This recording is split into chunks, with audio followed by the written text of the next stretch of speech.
সবাই আশা করি ভালো আছেন। 1 মিনিট বাংলা সাহিত্যে আপনাদের সবাইকে আমন্ত্রণ জানাচ্ছি।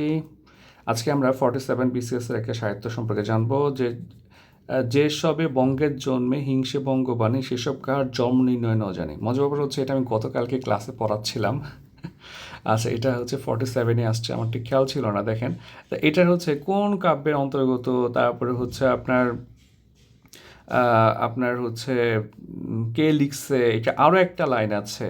ঠিক আছে, এইগুলো পরীক্ষায় আসে। তাই এটা হচ্ছে নূরনামা কাব্যগ্রন্থের অন্তর্গত। ঠিক আছে, তো দেখি আমরা যে আপনার হচ্ছেন আব্দুল হাকিম, এটা পরীক্ষায় অনেকবার আসছে আব্দুল হাকিম, এবং এটা রিটার্নের জন্য খুবই গুরুত্বপূর্ণ। মাতৃভাষা নিয়ে যদি কোনো লেখা আসে আপনি এটা অ্যাড করতে পারবেন।